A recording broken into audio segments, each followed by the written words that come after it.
시간이 이제 2024년도 2개월이 흐르고 3월이 접어 들어갑니다.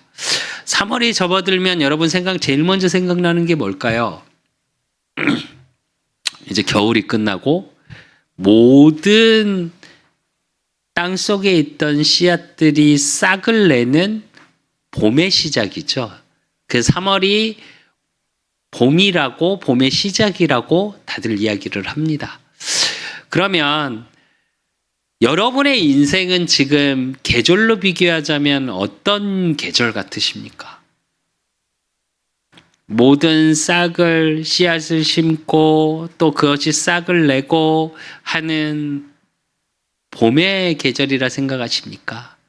아니면 파릇파릇하게 자라나서 잎이 자라고 무성해지는 여름 같은 계절이십니까? 아니면 열매를 수확하고 정말 들판에 곡식들이 익어가고 노랗게 익어가고 사과는 빨갛게 익어가고 하는 무언가 열매를 맺고 익어가서 수확할 수 있는 가을이라 생각하십니까? 아니면 하얗게 눈이 내리고 우리가 볼 때는 모든 잎이 지고 황폐한 것 같으나 속에서 싹을 땅에서 꽉 움켜쥐고 있는 겨울 같은 시기를 보내고 계십니까? 우리는 그런 생각을 많이 합니다. 어떤 분들은 봄이라는 계절을 좋아하는 이유를 이야기하고, 어떤 분들은 여름의 이유를 이야기하고, 어떤 분들은 가을의 이유를 이야기하고 겨울의 이유를 이야기하기도 하죠. 또 나라별로 다르겠죠. 우리나라는 적도에 위치하고 있어서 사계절이 다 보이고 어느 나라는 세계적으로 보면 여름만 있고요. 어느 나라는 또 겨울만 있고요. 어느 곳은 휴양지로 봄과 가을 같은 날씨로 계속 선선하고 좋은 날씨 속에 있는 나라들도 있고요. 그래서 여름이 계속 지속되는 아프리카나 이런 세계 속에서는, 그런 나라들 속에서는 눈을 보면 막 거의 미치려고 그러죠. 또 반대로 한겨울철 러시아 북쪽에 위치한 나라들은 어떻게 해요? 여름에 그 비키니 입고 그런 모습 보고 굉장히 환상을 갖고 있더라고요. 휴양지에 대해서. 내가 없는 것에 대해서 굉장히 우리는 환상을 갖고 있고요. 또 제가 사계절을 지금 긍정적인 부분에서만 이야기를 했습니다. 이걸 부정적으로 계절을 좋아하는 계절이 아니라 싫어하는 계절로 이야기하면 다 또 싫은 이유들이 있으시겠죠. 그런데 여러분의 인생에 왜 계절을 한번 비교해 보고 어느 계절에 지금 내 인생이 속했는지 한번 생각해 보자고 말씀을 드렸냐, 서론에서. 저는 그런 생각을 가끔 합니다. 내 인생은 지금 어느 계절에 있지? 우리는 씨앗 싹이 움트고 새싹이 솟아나는 걸 대부분 청소년 시절로 비교할 때가 되게 많죠, 시기적으로.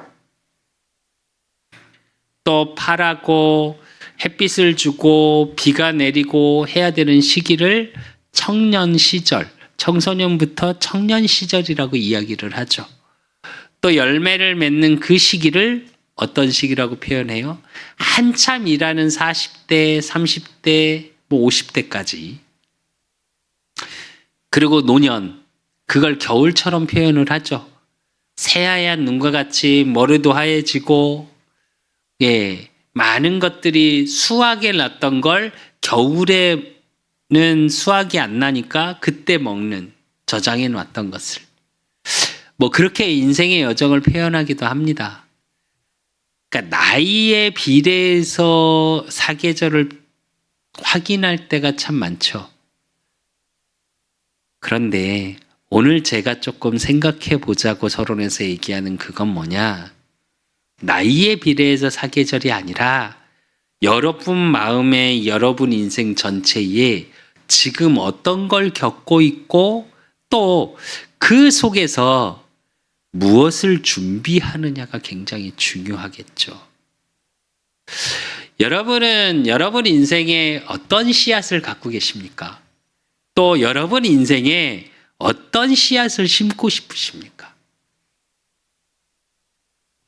또 그렇다면 땅의 토양에 맞는 씨앗이 또 있겠죠. 어느 지역은 농사 지신 분들은 좀 알 겁니다. 황토나 이런 건 제가 어린 시절에 저희 외가가 고구마 농사가 그러니까 고구마가 진짜 맛있었어요. 근데 거기를 파면 완전히 황토흙. 그래서 그 흙에 잘 나는 게 그런 것들이라네요.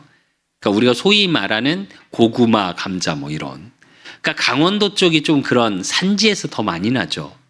그런 것처럼 토양에 따른 잘 자라는 곡식들이 있듯이 내가 이 땅에 어떤 것을 심어야 되고 내가 그 씨앗을 갖고 있다면 어느 땅에 심어야 될지 생각해야겠죠. 그렇다면 또 농사를 짓는 농부의 입장에서는 그것을 어떻게 기르냐도 생각해 봐야겠죠.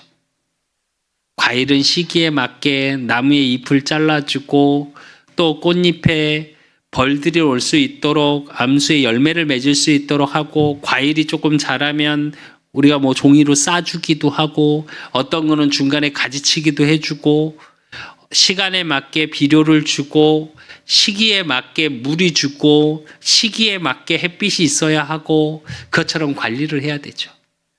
그렇다면 여러분의 인생을 여러분이 농부라고 표현한다면 어떤 씨앗을 준비하고 계시고 어느 땅에 어떻게 심으려고 고민하고 계시고 또 그렇다면 어떻게 관리할 것인가를 한번 생각해 봐야 되지 않을까요? 그런데 우리는 우리의 대부분의 인생을 어떻게 바라보고 있냐? 화려한 열매만 바라볼 때가 너무 많아요. 내 인생에 정말로 결정적인 가장 좋은 것만 생각하고 달려갈 때가 너무 많아요. 여러분 인생에 맺고 싶은 열매가 무엇이십니까? 그 맺고 싶은 열매가 분명해질 때 씨앗이 분명해지겠죠. 또 거기에 맞는 땅도 되게 중요하겠죠. 그리고 거기에 맞게 관리를 해야 되겠죠. 그런데 점점 시대가 어떤 시대로 흘러가고 있냐? 열매만 화려하게 보여지는 시대. 많은 SNS나 웹상, 인터넷상에서 계속 자기들을 자랑할 때 뭐만 나오냐? 화려한 것들만 나와요. 즐거운 것들만 나와요.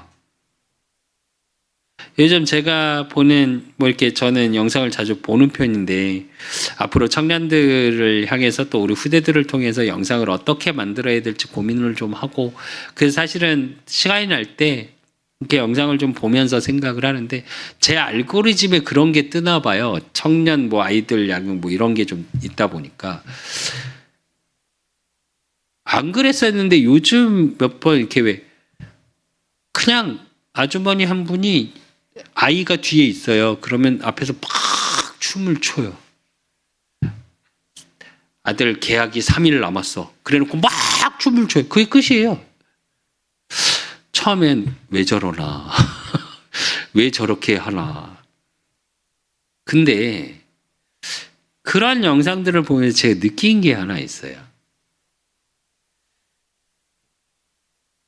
자기들의 일상을 이야기하면서도 한편으로는 즐겁다는 표현을 계속하고 있어요. 행복하다고. 자신의 모든 삶을 행복이라는 포장지로 계속 살려고 하는. 그래놓고 반대편에는 제가 상담 이런 걸 좀 치기 때문에 보고 있는데 반대편에선 요즘 어떤 영상들이 뜨냐? 이혼하고 좋은 점. 특히 남자들은 그런 영상이 없어요. 근데 이제 여자분들 그래서 이혼이 몇 년 차. 근데 뭐가 좋은. 뭐 1년이나 1, 2년에 어려웠고 뭐가 어려웠고 근데 지금은 뭐가 좋고 제가 문득 무슨 생각을 들었냐. 그러면서 다 결론은 어느 쪽으로 가냐. 그래도 지금 삶이 좋아요. 해요. 제가 이렇게 근데 보고 느낀 거 그렇게 안 좋아 보이던데. 네. 그러니까 사람들이 다 뭐만 보여지냐. 아, 저러면 행복하겠구나. 아, 저게 행복하구나. 행복한 몸짓이구나라고 착각을 하게 만들어요. 그러니까 우리의 내면 깊은 곳, 여러분의 삶의 깊은 곳에 여러분이 지금 어떤 것을 심고 어느 땅에 심었고 어떻게 가꾸냐에 따라서 열매를 맺어가는 인생인데 그 과정은 없고요. 화려한 열매만 자꾸 갖다 보여주려고 하는.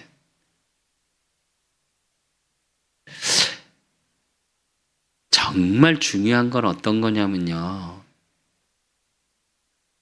내가 어떤 씨앗을 심었느냐도 중요하고요. 어디다 심느냐도 어떤 밭에 어느 땅에 심느냐도 굉장히 중요하고요. 또 실제로 열매를 맺기 이전에 어떻게 그것을 관리함 속에서 오는 행복이 더 크거든요.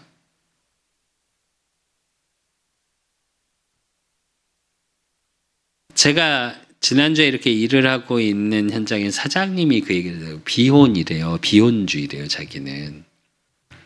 거기 삼형제인데 중간 둘째인데 첫째하고 막내는 이미 다 결혼해서 아이들이 있어요. 그리고 아이들을 어느 정도 이뻐하냐면 우리 저기 수빈이를 한번 버스 정류장에서 봤는데 저희 조카하고 용돈이라고 2만 원씩 돈을 주더라고요. 그건 단순히 용돈이 문제가 아니고 그만큼 애들을 좋아해요. 이뻐해요. 그런데도 자기는 비혼이래요. 그러면서 뭐라고 얘기하냐. 내게 없잖아요. 이러더라고요. 자식한테 다 양보해야 되지 않니. 자기는 그렇게 못 살겠대.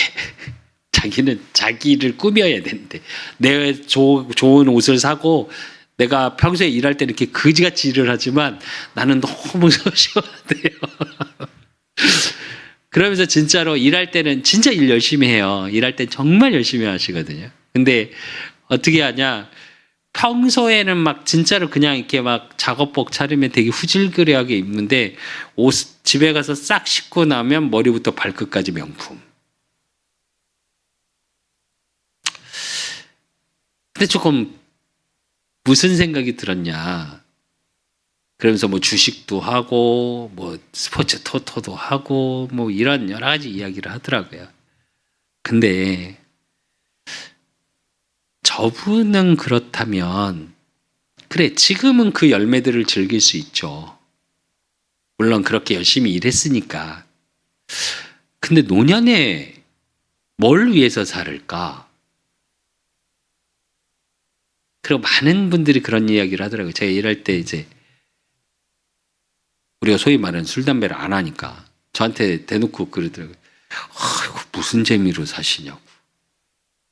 제가 더 큰 재미가 있다면서 이제 다른 얘기를 하려고 했더니 이제 말을 막아서 제가 더 못했는데 문득 그런 생각이 듭니다. 열심히 일하고 그렇게 힘들게 일해서 삶의 씨앗을 그렇게 노력이라는 열심이라는 걸 심고 있는데 저분들은 진짜 저분들이 생각하는 열매는 뭘까? 여러분이 인생에 어떤 열매를 맺고 싶으십니까?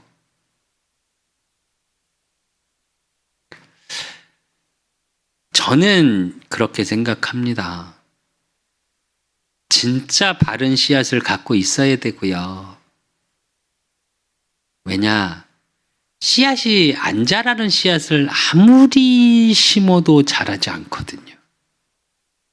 또 밭에 맞지 않는 씨앗을 심으면 그 씨앗은 썩어버려요. 또 싹이 아무리 잘 났어도 때에 맞게 물을 주고 때에 맞게 비료를 주고 때에 맞게 가지치기를 해주지 않으면 어떻게 해요? 열매를 맺을 만큼 자라질 못해요.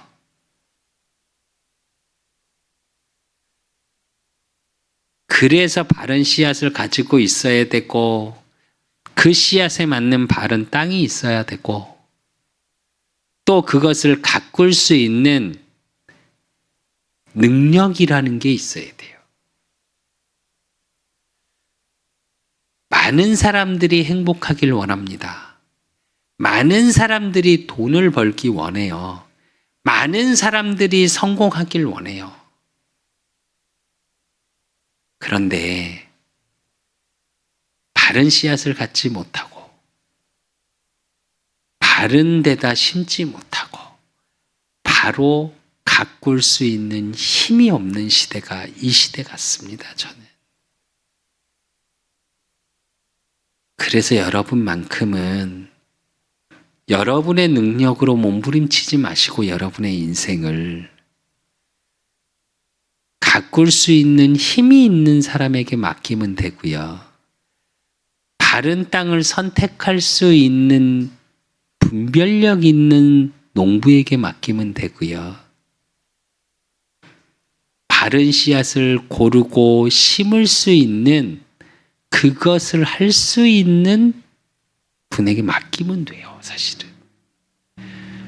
그게 성경에는 예수 그리스도 한 분이라고 이야기를 해요. 그래서 여러분에게 필요한 건 복음의 씨앗이요, 말씀의 씨앗이요. 여러분이 바른 땅을 택하는 건 복음 안에서고요.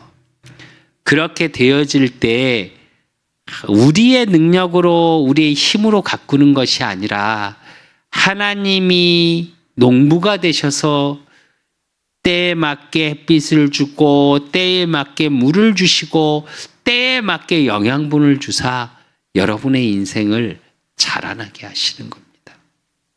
그 과정 속에 큰 위기도 오고 문제도 올 수 있고요.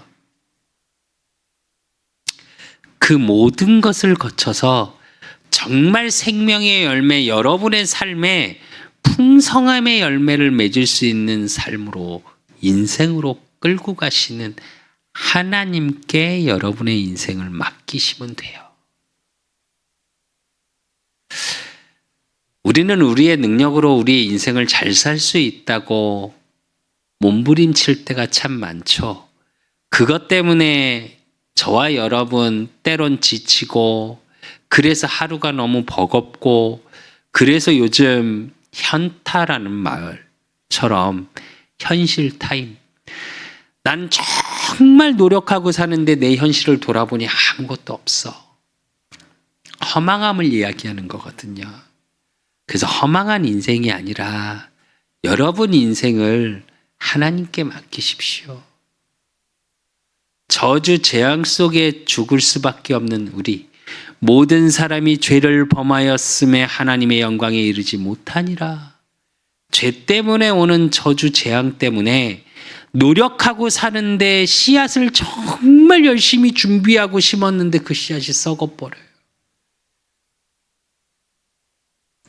좋은 밭인 줄 알고 열심히 심어놨더니 그 밭이 어떤 밭이에요? 황폐한 밭이야. 잘 자라날 줄 알고 물도 주고 햇빛도 주고 열심히 줬더니 어떻게 해요? 썩어버려. 그런 인생이 아닌, 그런 여러분의 삶이 아닌 정말로 하나님이 주시는 복음의 능력 속에 모든 것이 합력하여 선을 이루는,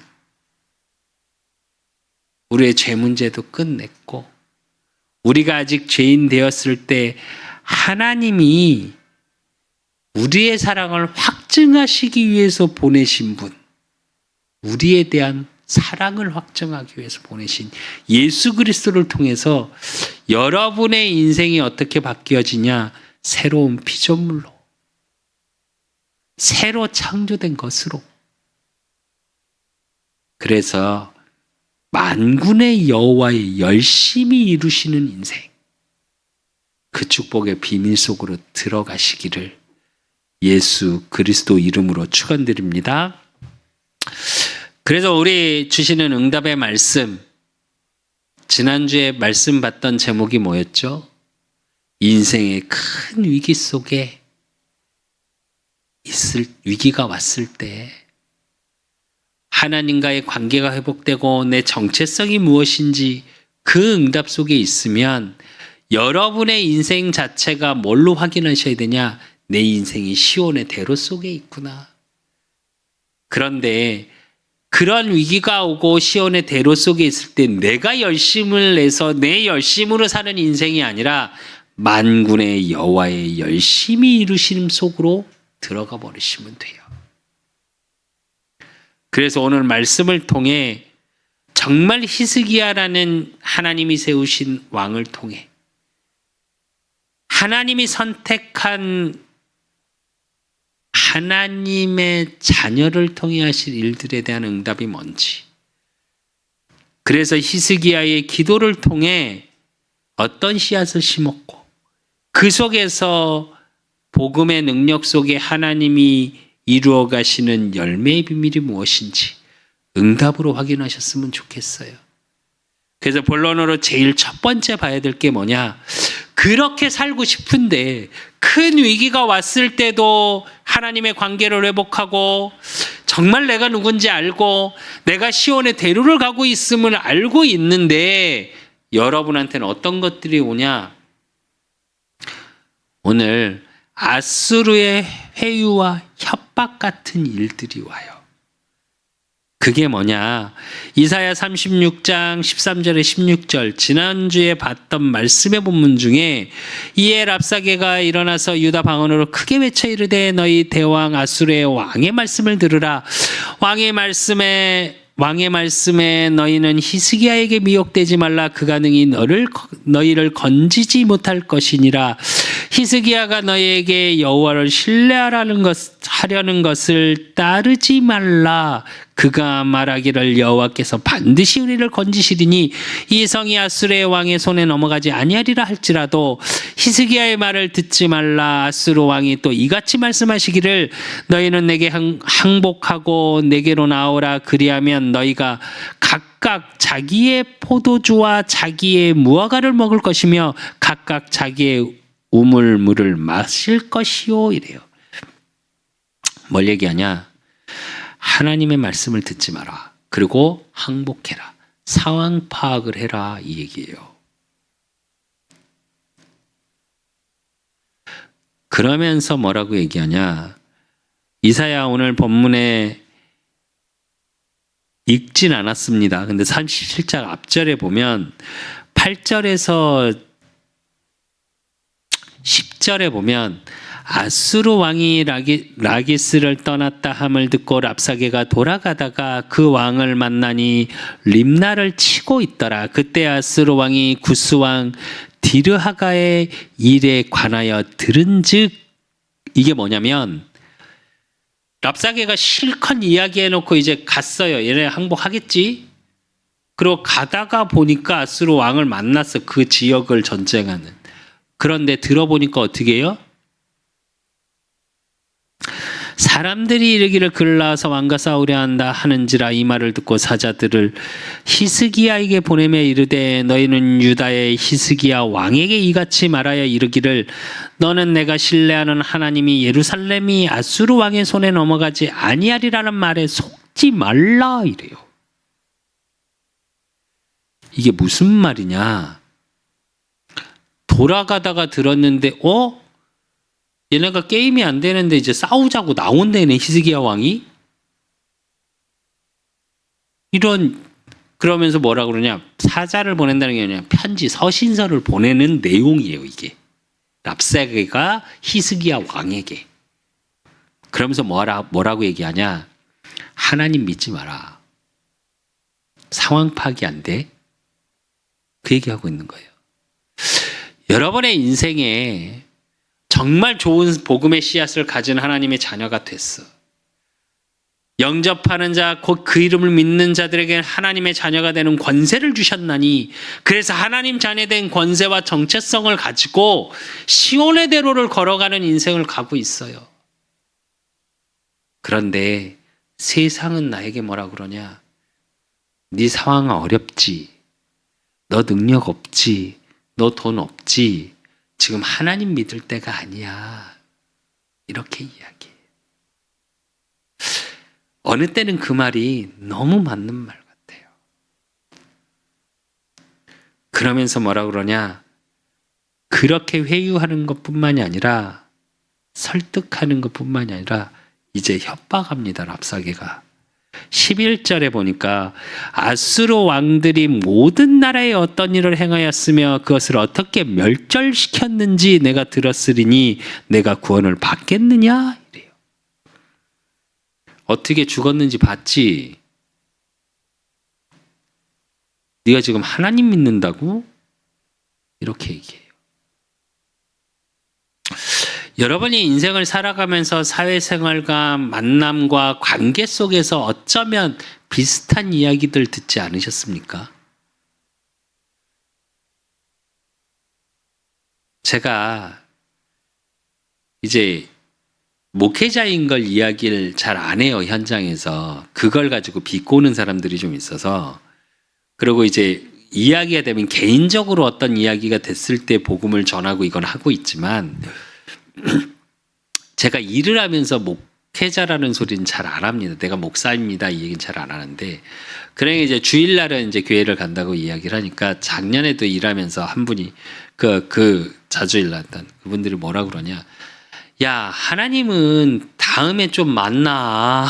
저한테 그러더라고요. 지금 돈 벌어야지. 너 돈 벌어야 된다며. 틀린 말 같습니까? 제가 농담처럼 이야기하지만 여러분도 그것 때문에 갈등하지 않으십니까? 실제로 세상에서 이렇게 이야기할 때가 너무 많아요. 작은 것부터 시작해서 큰 것까지. 너 그렇게 하다가 인생 그렇게 되겠어? 회유는 어떤 식으로 하냐 세상에서. 에휴, 지금 잠깐 그 시간에 돈을 벌어. 지금 잠깐 그 시간에 이걸 투자해. 그래야 나중에 네가 하나님을 더 섬길 수 있잖아. 라고까지 회유해요. 그래서 오늘의 하나님을 바라보는 관계를 끊어내게 만들어요. 그러면서 뭐라고 얘기하냐, 랍사게가. 서신을 어떻게 쓰냐. 12절에서 13절에 보면 나의 조상들이 멸하신 열방 고산과 하란과 레셉과 및 들라실에 있는 에덴 자손을 그 나라들의 신들이 건졌더냐? 하맛 왕과 아르밧 왕과 스발웨임 와임 성의 왕과 헤나 왕과 이어 왕이 어디 있느냐 하라 하였더라. 그래요. 야, 많은 나라들이 있었어. 그들이 신을 섬긴다고 이야기를 했어. 그 왕들 지금 어떻게 됐니? 다 이 땅에 없어. 이 얘기예요. 여러분도 때론 그런 것 때문에 흔들릴 때 있지 않으십니까? 세상적인 증거로 이야기를 할 때가 있어요. 보여지는 잠깐의 눈앞의 것을 가지고 이야기할 때가 참 많아요. 속지 않으셔야 합니다. 세상 게 나쁘다, 필요 없다, 이 말이 아닙니다, 여러분.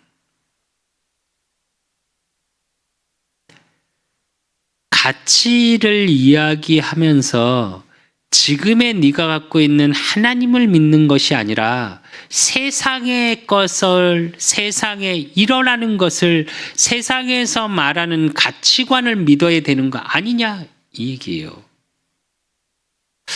여러분, 이 갈등 없으십니까? 신앙생활 하시면서 정말 내가 복음의 씨앗을 갖고 있고 복음 안에서 하나님의 언약의 말씀 속에서 내가 복음 안에서 씨앗을 심고 그런데 내 인생을 가꿔가는 과정에서는 어떠냐? 하나님께 맡기질 못해. 왜? 세상의 것이 커 보이거든. 방법을 찾을 때가 참 많죠. 우리는 그래서.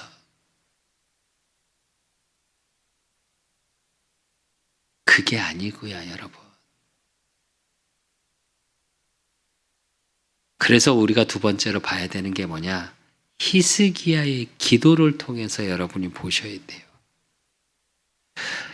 오늘 14절에서 17절에 보면 히스기야가 그 사자들의 손에서 글을 받아보고 여호와의 전에 올라가서 그 글을 여호와 앞에 펴놓고 여호와께 기도하여 이르되 그러면서 뭐라고냐? 그룹 사이에 계신 이스라엘 하나님 만군의 여호와여 주는 천하만국의 유일하신 하나님이시라. 주께서 천지를 만드셨나이다. 여호와여 귀를 기울여 들으시옵소서. 여호와의 눈을 뜨고 보시옵소서. 사내립이 사람을 보내어 살아계시는 하나님을 해방한 모든 말을 들으시옵소서. 이래요. 이건 뭘 얘기하냐면요, 여러분. 지금 처해진 상황 그대로를 하나님 앞에 내어놓는 겁니다. 진짜 기도는 어떤 기도냐?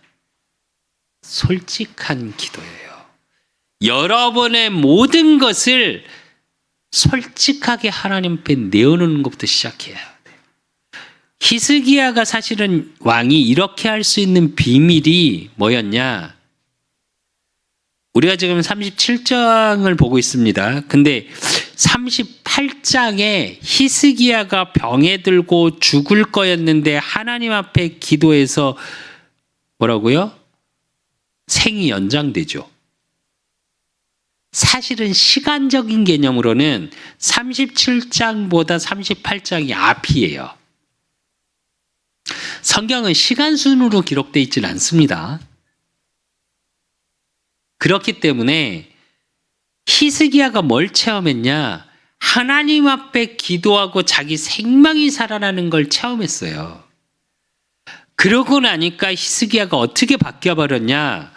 말 그대로 있는 그대로의 자기를 내어놓는 기도의 비밀을 안 거예요.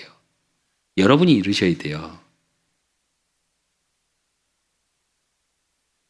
그러면서 뭐라고 얘기하냐?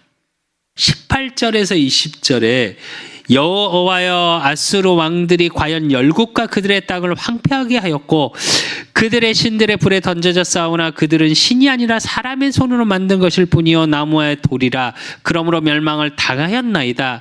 우리 하나님 여호와여 이제 우리를 그의 손에서 구원하사 천하만국의 주만이 여호와이신 줄을 알게 하옵소서 하니라. 이래요. 뭐라고 얘기하냐? 영적인 사실을 고백해요. 랍사게가 야, 그 왕들 신들이 다 못 구했잖아 라고 얘기하니까 뭐라고 하나님 앞에 고백하냐? 그들은 사람 손으로 만든 거 아닙니까, 하나님? 하나님이 하나님 되심을 드러내게 하십시오. 자신의 영광을 이야기한 게 아니라 하나님의 영광을 드러내십시오 라고 이야기하는 거예요. 기도가 이러셔야 돼요. 우리가 무엇을 조금 잘하면 우리를 드러내고 싶어 하죠. 물론 때로는 좀 드러내셔도 돼요. 물론 하나님께 혼은 좀 나시겠지만 저는 가끔 그럽니다. 저도 하나님의 영광을 드러내면서도 제 속에는 뭐가 있냐? 아이씨, 내가 좀 했는데. 저도 그럴 때 있어요. 근데 중심만큼은 이렇게 하셔야 된다고요. 그러고 하나님이 하나님 되심의 비밀 속에 예수님이 그래서 우리에게 기도를 가르쳐 주셨죠. 마태복음 6장 9절로 13절. 이게 뭐냐? 여러분 늘 하시는 주기도문이요. 정말 기도를 모르시겠으면 주기도문 하시면 돼요. 주기도문 뜻이 뭐냐? 주님이 주신 기도문이에요. 그러므로 너희는 이렇게 기도하라. 하늘에 계신 우리 아버지여 이름이 거룩히 여김을 받으시오며 이래요. 내가 하나님 자녀라는 정체성. 나라가 임하옵시며 뜻이 하늘에서 이루어진 것 같이 땅에서도 이루어지이다. 하나님 나라의 임재의 비밀. 오늘 우리에게 일용할 양식을 주시옵고 우리 인생의 필요를 채우시는 걸 얘기하죠. 우리가 우리에게 죄 지은 자를 사하여 준 것 같이 우리 죄를 사하여 주옵시고 죄의 대속에 대한 복음에 대한 고백. 우리를 시험에 들게 하지 마시옵고 다만 악에서 구하옵소서. 나라와 권세 영광이 아버지께 영원히 있사옵나이다. 흑암이 무너지고 하나님께 영광이 돌리는 삶. 그리고 마태복음 6장 32절 34절에 보면 이는 다 이방인들이 구하는 것이라 너희 하늘 아버지께서 이 모든 것이 너희에게 있어야 할 줄을 아시느니라. 그런즉 너희는 먼저 그의 나라와 그의 의를 구하라. 그리하면 이 모든 것을 너희에게 더하시리라. 그러므로 내일 일을 위하여 염려하지 말라. 내일 일은 내일이 염려할 것이요 한날의 괴로움은 그날로 족하니라 이랬습니다. 여러분, 여러분의 기도가 염려 속에서 나오시면 안 돼요.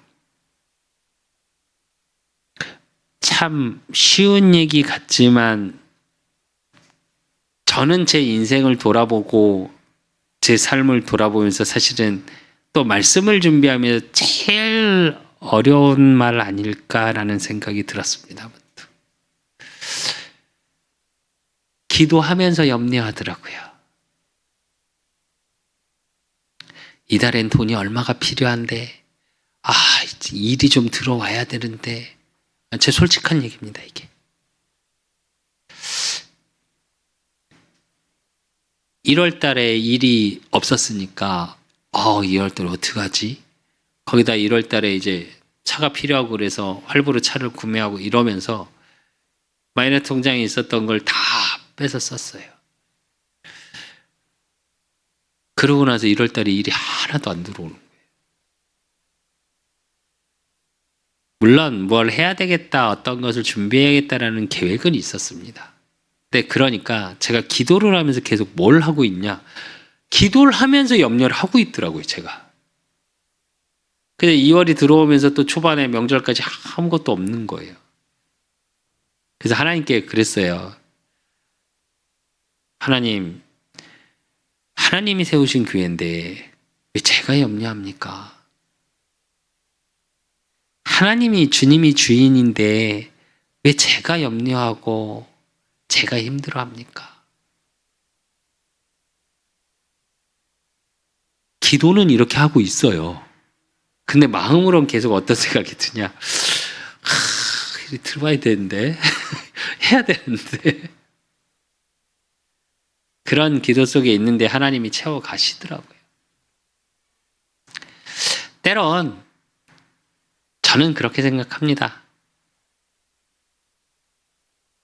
염려 속에서라도 기도했으면 좋겠어요.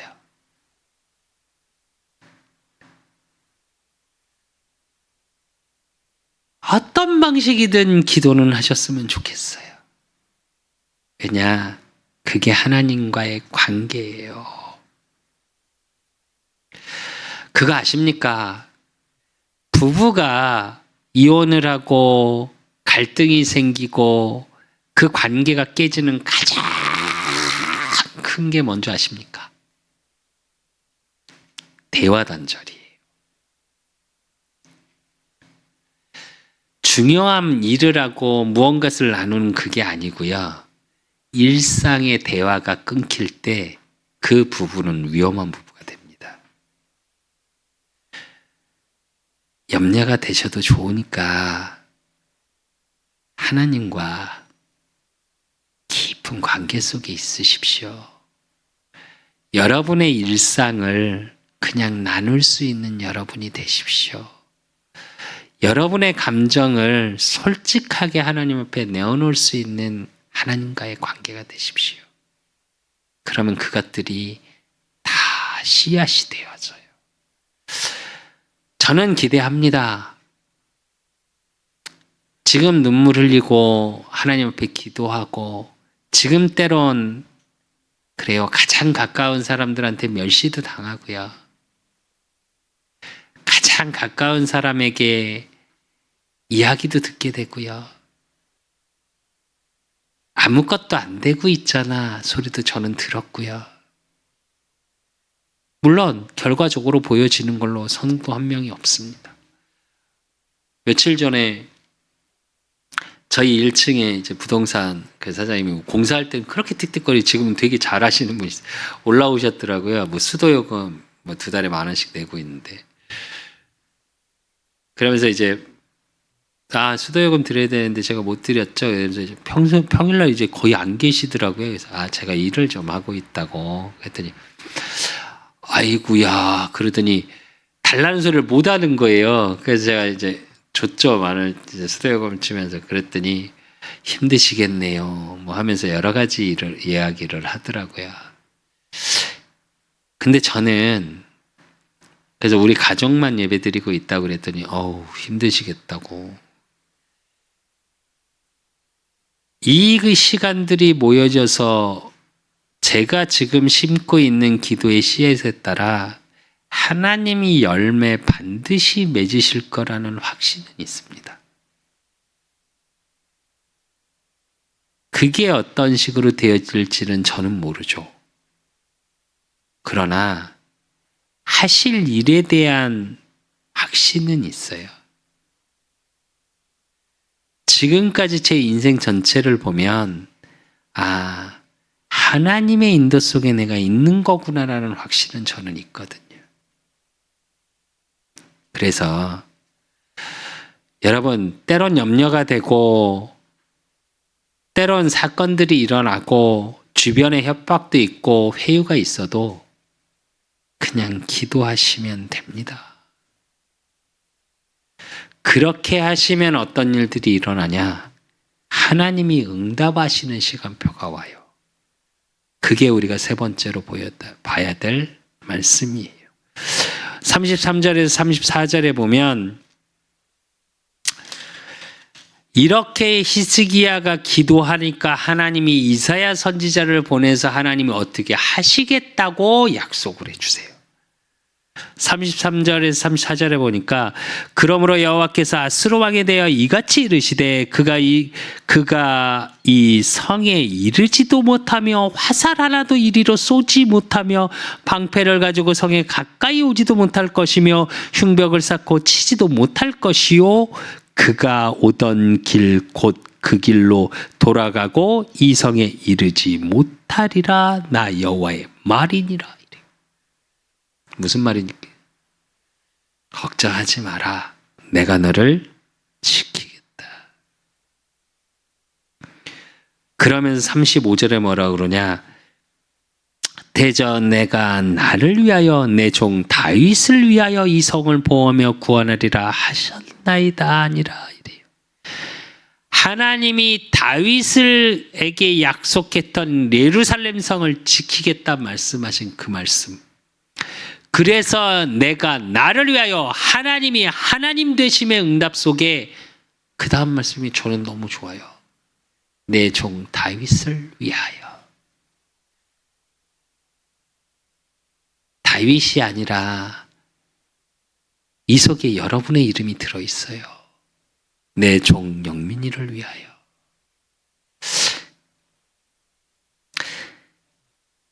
말씀을 준비하면서 기도하는데 하나님이 이 말씀이 저는 지난 한 주간 계속 되뇌었던 거예요. 전 너무 좋더라고요, 이 말씀이. 그래, 내가 하나님의 종이구나. 그리고 진짜 나를 위하여 하나님이 다 준비하시는 이 시간표 속에 내가 있는 거구나. 때로는 힘들고 때로는 어려운 것 같고 인생의 큰 위기 같고 제 인생에 어쩌면 작년부터 일을 시작하면서 저는 처음에 그게 정말 힘들었거든요. 한편으로. 가장 무시당했던 삶이었어요. 정말로 현장 가서 이야기하면 일용직이라는 게 와, 정말 이렇게 무시하는 거구나, 사람을. 그걸 정말 많이 당했어요. 더 웃긴 건 사장님들이 무시하는 것보다 일하는 사람끼리 무시를 해요. 얼마 전에도 야간에 일을 하면서 그 일하는 분의 무시함을 제가 이틀을 하고 그다음부터 일을 안 나갔거든요, 거기도. 근데 그 시간들이 쌓여서 전 되게 감사함을 고백하게 되더라고요. 왜냐? 그 시간이 나를 위해서 필요한 시간이었어요. 제가 오히려 일을 하면서 조금 더 성격이 유해해졌어요. 어제도 이제 어제까지 같이 일하셨던 분이 저한테 그러더라고요. 막 거기서 막 이러니까 제가 그냥 그러실 수 있죠. 그렇죠 뭐. 제가 그러고 웃었더니 그 같이 일하면 멘탈이 대단하신데 저한테 그러더라고요. 그래서 뭐 그냥 뭐 그게 중요한 건 아니니까요. 웃으면서 했더니 저보고 언제 또 얼굴 보냐고 일하면 즐겁다고 저한테 그러시더라고요. 그렇게 제가 유해질 수 있었던 거 나를 위해서 필요한 시간들이에요. 여러분의 인생에 큰 위기 같고 어렵고 왜 내 인생이 이럴까 혹시 생각하시는 분 계십니까? 아니요. 만군의 여호와의 열심히 이루어 가시기 위해서 나를 위한 시간들이에요. 우리는 고난이 싫죠. 어려움이 싫고 문제 사건이 싫고 근데 하나님이 보시기엔 그게 여러분을 위해서 필요한 시간들일 수 있습니다.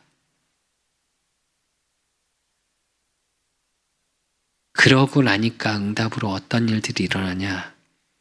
이사야 37장 36절에 38절에 보면 어떻게 해요? 여호와의 사자가 나가서 아스르 진중에서 18만 5천을 쳤으므로 아침에 일찍이 일어나 본즉 시체뿐이라 이래요. 18만 5천이 예루살렘을 둘러쌌었어요. 근데 어떻게 해요? 다 죽어요. 여러분이 우겨싸임을 당한 것 같은데 아니요. 여호와의 사자가. 그러고 그 갈등을 일으켰던 장본인 사네립은 어떻게 해요? 아들들에 의해서 살해당해요. 이 얘기는 하나님이 제거하신다는 거예요. 여러분을 위하여 하나님이 만드신 일들 속에 하나님의 열심으로 하나님이 제하시는 시간표가 온다니까요. 그래서 에레미야 33장 1절에서 3절은 하나님이 뭐라고 말씀하시냐. 에레미야가 아직 시위대 뜰에 갇혀 있을 때 여호와의 말씀이 그에게 두 번째 임하니라 이르시되 그래요. 가장 위기, 가장 문제, 아무것도 할 수 없는 그때에 하나님은 뭐라고 말씀하시냐. 이를 행하시는 여호와 그것을 만들며 성취하시는 여호와 그의 이름을 여호와라는 이가 이같이 이르시도다. 너는 내게 부르짖으라 내가 내게 응답하겠고 내가 알지 못하는 크고 은밀한 일을 내게 보이리라. 그래요. 그래서 하나님의 일을 보는 시간표 속에 있는 거예요, 여러분. 어떤 일에도 두려워하지 마십시오. 어떤 사건 문제 속에서 여러분의 지금의 인생에 원망하거나 포기하지 마시고 그 시간표 속에 뭘 하시면 되냐. 37장 결론으로 이사야 37장 30절에 32절에 보면 왕이여 이것이 왕에게 징조가 되리니 올해는 스스로 난 것을 먹을 것이요 둘째에는 또 거기에서 난 것을 먹을 것이요 셋째에는 심고 거두며 포도나무를 심고 그 열매를 먹을 것이니이다. 유다 족속 중에 피하여 남은 자는 다시 아래로 뿌리를 받고 위로 열매를 맺으리니 이는 남은 자가 예루살렘에서 나오며 피하는 자가 시온산에서 나올 것입니다. 만군의 여호와의 열심히 이를 이루시로다 이래요. 뭘 얘기하냐? 기도의 씨앗을 심는 자가 되십시오. 그러면 반드시 어떤 시간표가 오냐? 열매 맺는 자의 축복을 받게 돼요. 그러면서 여호와의 열심히 일을 이루시리라. 여호와의 구원의 열심 속에 있는 자, 살리는 자의 축복 속에 있는 자. 그래서 여러분을 통해 또 우리 그 사람 교회를 통해 문화적인 교회라는 응답을 주셨어요, 하나님이.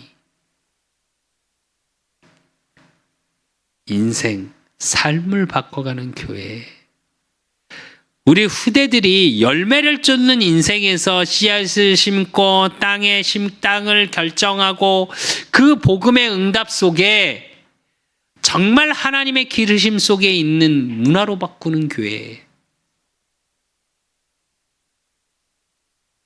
그걸 함께 할 수 있는 제자와 또 그것을 할 수 있는 장소와 그것을 이루어갈 수 있는 세상 경제가 아니라 복음 경제의 주역들이 계속 일어나는 우리 그 사람 교회. 또 여러분의 삶. 이것을 놓고 기도의 씨앗을 심는다면 하나님은 여러분의 인생 전체에 만군의 여호와의 열심히 이루어 가시는 시간표 반드시 올 거고요. 그래서 여러분을 통해 구원의 역사, 생명이 살아나는 사도행정적 영원한 것에 대한 응답의 주역 반드시 이루어질 겁니다.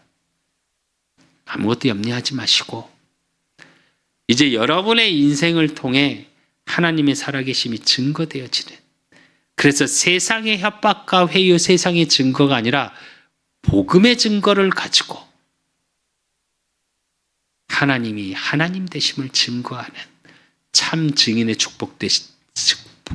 축복을 누리시기를 예수 그리스도 이름으로 축원드립니다. 하나님 아버지 감사합니다. 우리 그 사람 교회 정말 하나님이 하시고자 하는 일들 속에 있는 줄로 믿습니다. 또 우리 그 사람 교회 성도들, 또 현장에서 예배드리고 있는 성도들, 정말로 어려운 환경 속에, 위기 속에 있는 우리 성도들이 있습니까? 또 하나님 자녀들이 있습니까? 그 시간표 속에 세상의 협박과 세상의 회유에 속지 않게 하시고 그 속에 기도의 씨앗을 심는 자로, 그래서 복음의 열매, 생명의 열매, 말씀 성취의 열매를 맺을 수밖에 없는 응답 속으로 들어가는, 그래서 교회를 살리고 현장을 살리고 세계를 살릴 수 있는 문화적인 응답을 준비하고 그 속에서 하나님의 열심, 만군의 여호와의 열심히 이루심이 그들의 모든 인생을 통해서 보여지는 응답 속에 있을 수 있도록 하나님이 축복하시고 인도하시고 역사해 주실 줄 믿사옵고 살아계신 예수 그리스도 이름으로 감사함으로 기도드리옵나이다. 모든 문제 해결자 되신 우리 주 예수 그리스도의 은혜와 우리 하나님 아버지의 극진하신 사랑하심과 성령님의 내주같은 역사하심이 만군의 여호와의 열심으로 모든 것을 이루어갈 수밖에 없는 복음의 씨앗을 가진 자, 그 말씀의 응답을 가진 자, 복음 안에서 생명의 열매를 맺기를 소원하는 우리 그 사람 교회 모든 성도들 머리 위에, 저들의 가정과 업과 모든 만남 위에 이제로부터 영원까지 항상 함께 있을지어다. 아멘.